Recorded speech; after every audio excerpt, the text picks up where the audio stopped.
Corporal Eli Vance had not planned to become the most important human in 6-star systems. But life had a funny way of ruining plans. And his life had been no exception to that rule since the day he fixed that damn gauntlet in a spaceport. Bar 3 months ago, he remembered the moment clearly. Sitting alone at a grimy counter on Station Theta 9, nursing a drink that tasted like engine coolant mixed with regret, when the karate diplomat had walked in with a broken heirloom gauntlet hanging limp from his wrist. And every mechanic in the place had refused to touch it because karate armor was sacred. Living metal that rejected foreign hands, but Eli had been drunk enough to be brave and curious enough to be stupid. So when the diplomat sat down beside him and cursed in 3 languages about finding no one who could help, Ali had simply reached over and said, "Let me take a look." The metal had been warm under his fingers, almost alive. And something in his brain had clicked into place like a key, turning in a lock he never knew existed. And within 20 minutes, the gauntlet was flexing and moving like new. The diplomat had stared at him with those copper-colored eyes wide as moons. And 3 days later, Eli found himself aboard the Karate Dominion warship called the Void Serpent. Not as a prisoner exactly, but not as a free man either. They called him a cultural exchange specialist, which was a polite way of saying they owned him now. The karate were terrifying in ways that human nightmares could barely imagine. Standing 8 feet tall with scales that shifted from deep purple to black depending on the light. 4 arms that could tear a man apart as easily as paper. And eyes like pools of molten copper that seemed to look straight through flesh and into the soul. They were warriors above all else. Proud and fierce and bound by codes of honor so complex that Eli had given up trying to understand them after the first week. But he understood one thing perfectly well. Their armor was everything to them. Karate battleplate was not made but grown. A symbiotic metal that bonded with its wearer from birth and became part of their very identity. Passed down through bloodlines and carrying the memories of every ancestor who had worn it before. And to have damaged armor was a shame worse than death itself. The problem was that the karate had lost the art of mending this armor centuries ago, when the last of their forged priests had died in a great war and taken their secrets to the grave. So for generations, the proud warriors had been forced to hide their damaged plate or live with the shame of cracks and scars that could never heal until Eli came along with his strange human hands that could somehow speak to the living metal. He worked in a cramped workshop deep in the belly of the ship. Surrounded by tools, he modified himself and watched constantly by guards who did not trust him but could not deny that he was useful. And day after day, karate warriors would come to him in secret, their heads bowed with shame as they revealed the damage they had hidden for years. Eli fixed them all, one by one, asking no questions and keeping all secrets. And slowly the suspicion in those copper eyes began to change into something else. Something that might have been respect if karate were capable of respecting humans. He had settled into a routine, waking early, working late, eating alone in his quarters, and trying not to think about Earth or his family or the life he had left behind. When everything changed on a night that started like any other, the workshop door slid open with a hiss of hydraulics, and Eli looked up from the gauntlet he was mending, expecting to see another shame-faced warrior with a crack to hide. But instead he saw her commander Sathra Valkes, first blade of the Void Serpent, stood in his doorway like a statue carved from obsidian and fury. She was tall even for a karate, nearly 9 feet of scaled muscle and barely contained violence. Her forearms crossed over her chest in a way that suggested she was holding herself back from killing something, and her eyes burned with a light that made Eli's survival instincts scream at him to run. He did not run, because there was nowhere to go, and because he had learned that showing fear to karate only made them angrier. So instead he set down his tools and waited. "Human," she said. and her voice was like gravel being crushed under tank treads, deep and rough and carrying the weight of absolute authority. "You will fix something for me." "That is what I do, Commander," Eli replied, keeping his voice steady even though his heart was pounding so hard. He was sure she could hear it. "What needs mending?" She stared at him for a long moment, and he saw something flicker in those molten eyes. Something that looked almost like hesitation, which was strange because he had heard that the First Blade feared nothing and hesitated for no one. Then she uncrossed her arms, and Ely saw the damage her chest armor. The sacred plate that covered her hearts was cracked straight down the center, a jagged line that ran from her throat to her stomach like a frozen lightning bolt. And the metal around it was dark and cold in a way that healthy karate armor never was. This was not just damage. Eli realized with a cold shock this was devastation. The kind of wound that would have destroyed any other warrior standing in karate society. And the fact that she had hidden it meant that no one else on this ship knew she was trusting him with her deepest shame. And they both knew it. "You will fix this," she said again. And this time her voice carried an edge of something that was not quite threat and not quite plea. "You will speak of its damage to no one. Not to the crew, not to the other warriors. Not to anyone who breathes. Or I will end you myself. Do you understand?" Eli looked at the crack, then at her face, then back at the crack again. "I understand," he said quietly. "When do we start?" "Now," she replied, and stepped into his workshop, letting the door slide shut behind her with a sound like a tomb ceiling closed. And in that moment, Eli Vance had no idea that his life was about to change in ways he could never have imagined. All because of a broken piece of armor and the fierce warrior who wore it. The first session was awkward in ways that Eli had not expected, because working on karate armor was nothing like fixing machines back on Earth. Nothing like welding broken pipes or replacing worn gears. And everything like trying to have a conversation with something that did not speak in words. Commander. Sathra sat on the metal bench in his workshop with her back straight as a blade and her forearms held stiffly at her sides, watching him with those burning copper eyes as he approached. And he could see the tension in every line of her body. The barely controlled urge to strike at anything that came too close. "I need to touch the armor directly," Eli said, keeping his voice calm and soft like he was approaching a wild animal. "The metal responds to contact, to warmth, to intention. And I cannot work through gloves or tools alone." She said nothing, but her jaw tightened in a way that told him everything he needed to know about how she felt about being touched by a human. "If you have another way you would prefer," he began. But she cut him off with a sharp gesture. "Do what you must," she growled. "Get it done." So Eli stepped forward and placed his palms against her cracked chest plate. And the moment his skin made contact with the living metal, something extraordinary happened. The armor sighed. It was not a sound exactly, more like a vibration that traveled through his hands and up his arms and into his chest. A feeling of release and relief that seemed to come from the metal itself, and Sathra went completely still, her eyes widening in what looked like shock. "What did you do?" she demanded, her voice barely above a whisper. "Nothing yet," Eli replied, equally surprised. "I just touched it." That is all. He had worked on many pieces of karate armor in the past 3 months, but none of them had ever responded like this, with such immediate and powerful recognition. And he wondered what made hers different. The answer came to him slowly as he began to work, his fingers tracing the edges of the crack and feeling the metal's texture change beneath his touch. Because this armor was old, incredibly old, carrying the weight of generations within its living structure.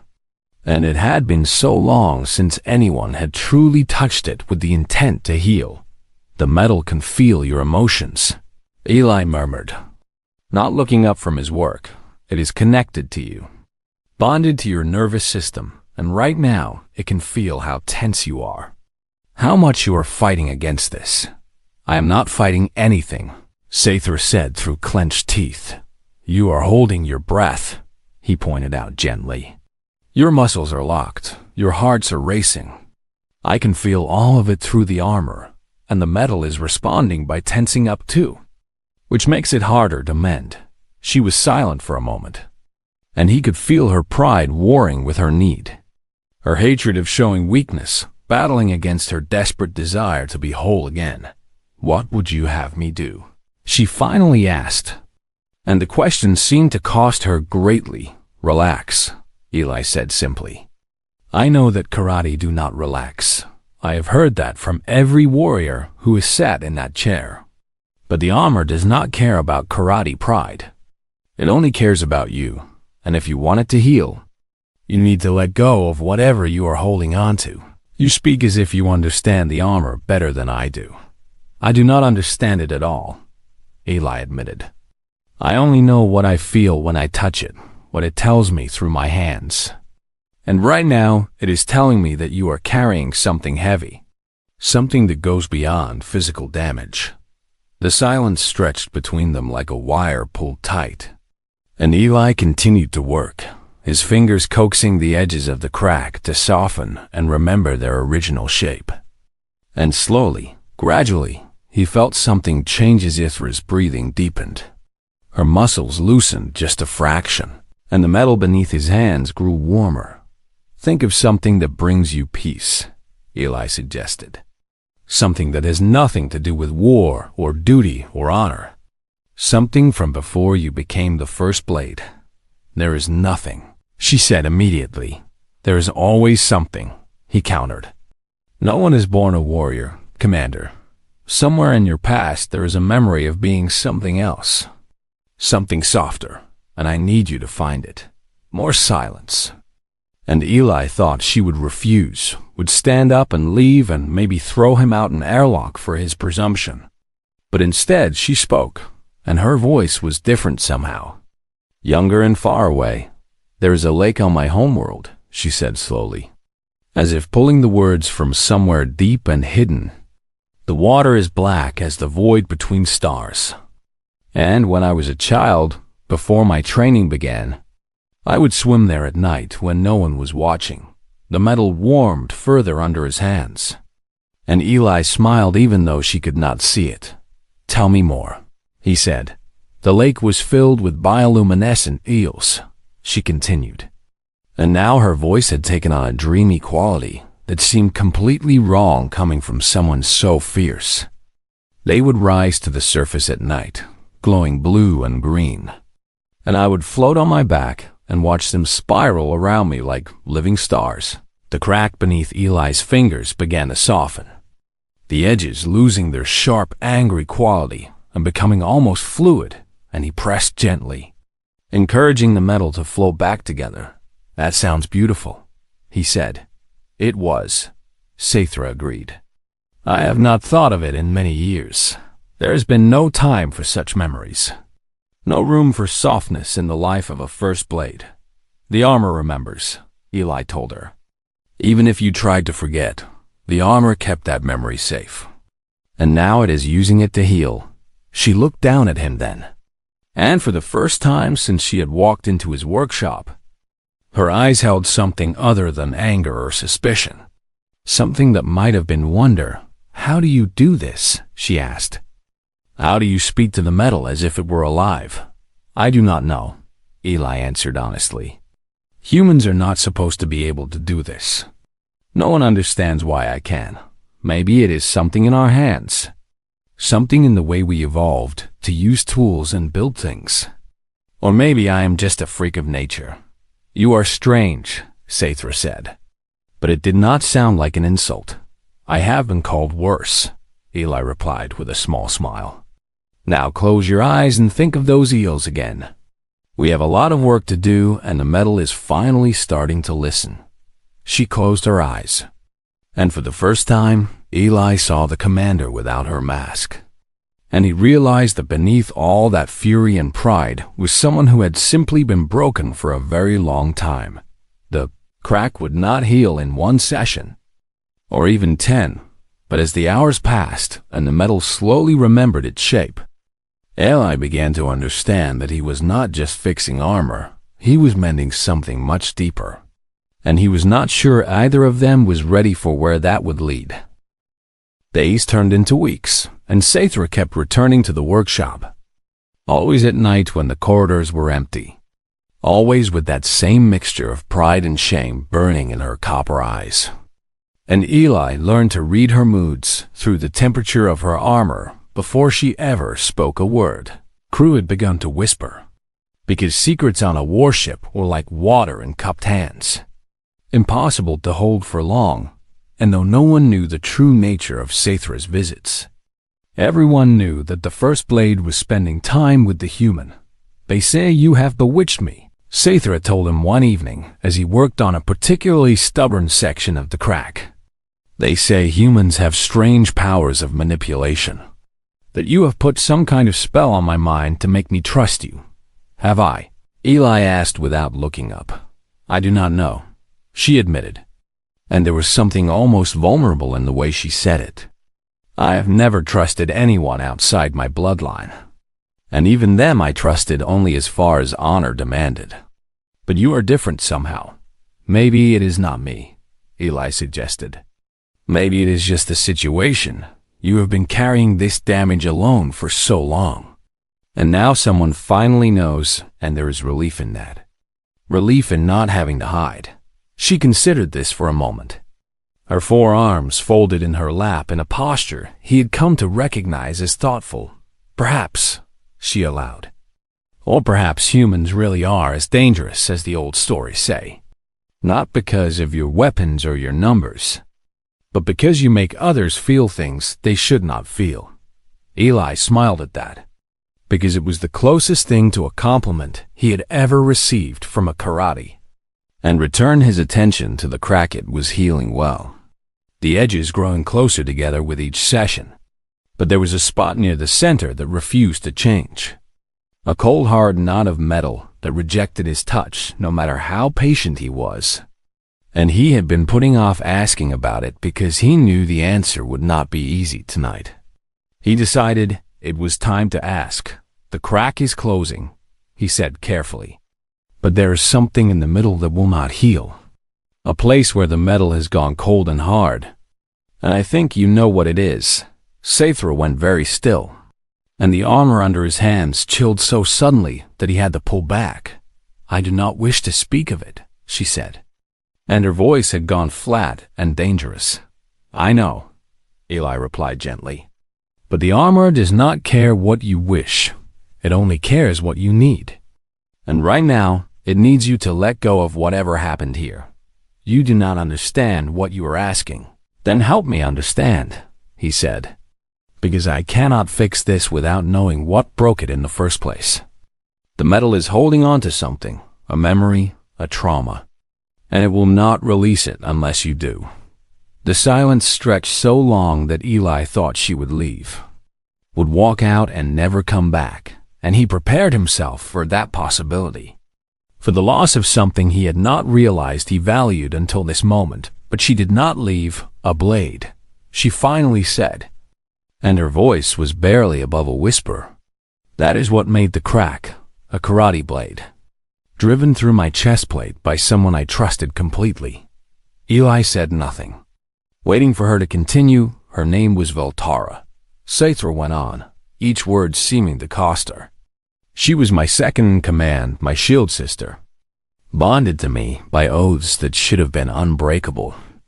We fought together for 20 years, bled together, saved each other's lives more times than I can count." "What happened?" Eli asked softly. "Politics." Saithra spat the word like poison. "A rival house offered her power and position beyond anything I could give. And she accepted. She came to me in the night, pretending to seek counsel, and when my guard was down, she struck, her hands clenched into fists. And the armor shuddered under Eli's touch. The blade went through my chest plate and into my primary heart." She continued, "I should have died. Any other karate would have died, but I did not. I turned and I fought, and I killed her with my bare hands, even as my blood poured out onto the floor. I am sorry, Eli said. And he meant it. I survived, Saithra said bitterly. But the armor did not truly. It has been cold ever since. Cold and cracked and carrying the memory of her betrayal like a wound that will not close. Eli understood now why the repair had been so difficult. Why the metal clung to its damage so fiercely. Because the armor was not just broken, it was traumatized. Holding on to the pain because letting go would mean accepting what had happened. The armor is protecting you, he said slowly, working through the idea as he spoke. It thinks that if it stays hard and cold in that spot, nothing can hurt you there again. It learned that vulnerability is dangerous, and it is trying to keep you safe the only way it knows how. Then it is futile, Saithra said, because the damage is done. She is dead, and I am alive, and nothing will change that. But something can change, Eli insisted. You can change. You can choose to let go of the betrayal. Not to forget it or forgive it, but to stop letting it define you. To stop letting it keep you cold and closed off from everything else. She looked at him then. Really looked at him, and he saw something in her eyes that he had never seen before. Something raw and wounded and desperately hoping. How do you know such things? She asked. How can a human who has lived so few years understand what it is to carry such pain? Because humans break too, Eli said simply. We break all the time. We lose people we love. We are betrayed by those we trust. We make mistakes that cost us everything. But we also heal. We are very good at healing. Maybe because we are so fragile that we have had to learn. He placed his hands back on her armor, over the cold spot. And this time, he did not try to fix it. He simply held it, offering warmth without demand. You do not have to heal today, he told her. You do not have to heal tomorrow, but you have to believe that you can heal eventually. And the armor has to believe it too. She closed her eyes, and he felt the metal tremble beneath his palms. Felt the cold begin to soften just the smallest amount, and he knew that something had shifted. Something that might someday lead to real healing. They sat like that for a long time, human and karate, hands in armor. Neither of them speaking, because there was nothing left to say. The crack was still there when she left that night. But it was smaller, and the cold spot was just a little bit warmer than it had been before progress. Eli thought, as he cleaned his workshop, slow and painful progress, but progress all the same. The attack came at 3 in the morning, ship time, when the corridors were dark and quiet and most of the crew was deep in sleep. And Eli was awake only because he had developed a habit of working late. A habit born from too many restless nights spent thinking about things he should not be thinking about. He was adjusting a plasma welder when he heard the footsteps outside his door. Soft and careful in a way that normal footsteps never were. And something in his gut told him that those footsteps did not belong on Earth. Eli had learned to trust his gut, because his gut had saved his life more times than he could count. In back alleys and bad neighborhoods, and all the places where a mechanic from the wrong side of town learned to survive. So instead of opening his door, he pressed his ear against it and listened. 3 sets of footsteps, moving past his quarters toward the door at the end of the hall. The door that led to Saithra's chambers, and he heard the soft click of weapons being drawn. The whisper of blades sliding from sheaths. Assassins. His heart began to pound. Fear and something else flooding through him. Something hot and urgent that he did not have time to examine. And he made a decision that would either save a life or end his own. He grabbed the plasma welder in one hand and a canister of compressed hydrogen in the other. Tools that were never meant to be weapons, but could become weapons in the hands of someone desperate enough. And he slipped out of his quarters into the dark corridor. The assassins did not see him coming. They were karate. All 3 of them, their scales painted with the marks of House Volkes. Sathra's own warriors turned traitor, and they were so focused on their target that they never considered that anyone else might be awake. The first one fell when Eli jammed the plasma welder against the gap in his neck armor and pulled the trigger, sending a stream of superheated plasma into flesh and bone, and the assassin's scream was cut short as he collapsed. The second one turned, startled by the sound, and Eli threw the hydrogen canister at his face, then ignited it with a spark from the welder, and the explosion was small but fierce, enough to blind and burn and send the assassin staggering backward into the wall. But the third one was fast, faster than Eli could follow, and before he could react, there were claws around his throat, piercing through skin and drawing blood. "Stupid human," the assassin hissed, lifting Eli off the ground like he weighed nothing. "Did you think you could stop us with your pathetic toys?" Eli could not breathe, could not speak, could only claw uselessly at the hand crushing his windpipe while spots danced in his vision. And he thought, this is it. This is how I die. In a dark corridor on an alien ship. And no one will ever know then. The door at the end of the hall exploded outward. Zathra emerged like a storm-given flesh, her armor glowing with a light Eli had never seen before, her forearms extended with blades in each hand, and her eyes burned with a fury that made the assassin's grip falter for just a moment. That moment was enough. She crossed the distance between them in a single leap, and her blade took the assassin's head clean off, the body dropping Eli as it fell. And she caught him before he hit the ground. The whole thing had taken less than 10 seconds. Eli gasped for air, his throat on fire and his vision still swimming. And he became aware that he was being held against something warm and bright, Sathra's chest armor, which was glowing like a star and pulsing with a rhythm that matched her heartbeat. "Foolish," she hissed. But her voice was shaking. "Incredibly foolish. You could have died. You should have died. What were you thinking?"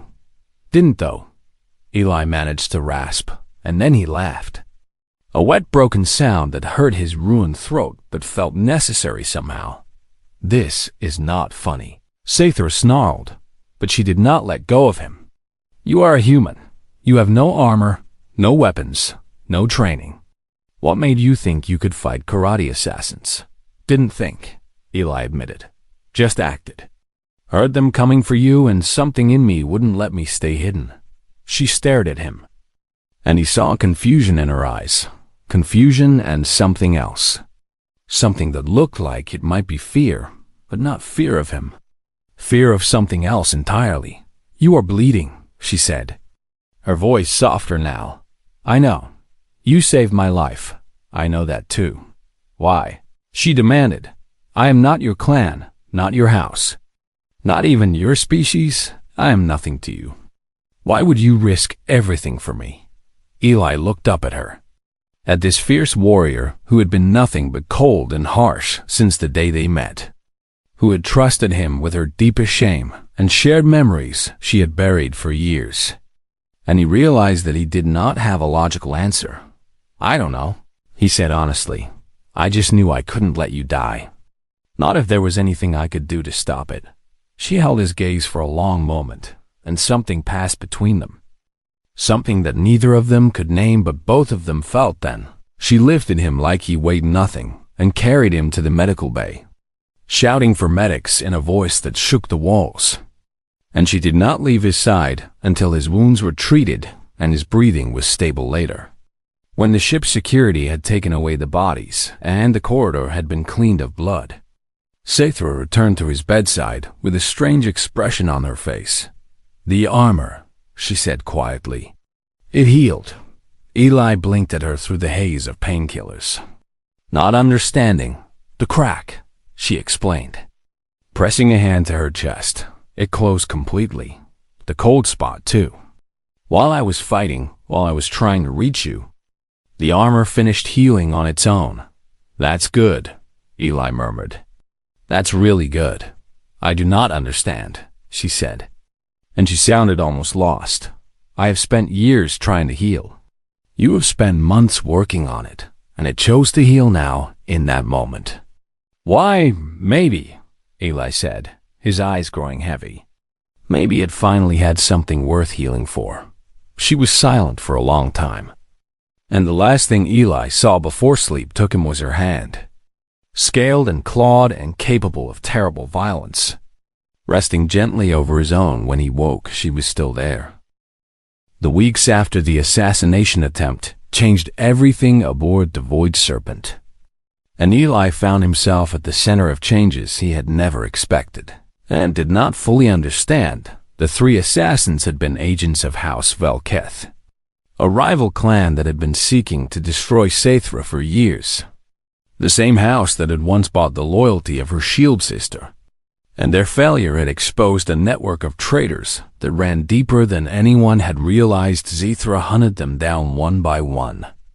And when she was finished, her position was stronger than it had ever been. Unquestioned and unassailable. The First Blade, who had survived betrayal twice and emerged more dangerous each time. But that was not the change that mattered most to Elida. Change that mattered was the way she looked at him now. The way she sought him out, not just for armor repair, but for conversation, for company, for something that neither of them had words for. Karate High Council had taken notice of the human who had saved their First Blade, and in a ceremony that Ailey still did not fully understand, they had offered him a title, Forge Hand to House Velketh, a position that had not existed in 300 years. It came with quarters near Saithra's own chambers. A workshop 10 times the size of Zol1, and a status that made the other karate treat him with something almost like respected, also came with politics, intrigue, and the certain knowledge that he had become a target himself. A piece on a board he barely understood, and after a week of formal dinners and suspicious glances from nobles who saw him as either a threat or a tool, Ale made his decision. He was packing his meager belongings when Saithra found him. She stood in the doorway of his quarters, like she had on that first night. But everything else was different now. Her armor whole and gleaming. Her posture relaxed in a way he had never seen before. Her eyes holding something warm instead of cold. "You are leaving," she said. And it was not a question. I figured I'd outstayed my welcome. Eli replied without turning around. The council gave me a fancy title, but we both know what I really am. A mechanic from a species that most of the galaxy considers primitive. And now that your armor is fixed, there is no reason for me to stay. You believe you were only useful for repairs. Wasn't I? He asked, finally facing her. I mean, that's why I'm here in the first place. That's the only reason any karate ever looked at me with anything other than contempt. Saithra stepped into the room, the door sliding closed behind her. And for a long moment she just looked at him with those copper eyes that he had learned to read over months of quiet evenings in his workshop. "You truly do not understand," she said softly. "Understand what?" "What you have done," she answered.